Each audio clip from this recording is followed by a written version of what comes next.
escucha un canto aquí en la tierra, lamentos y llanto de tus amigos que te extrañan tanto, de tu familia que llora por ti, porque te has ido,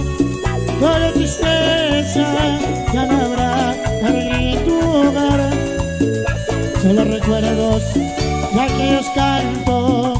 de la rocola se escucharán.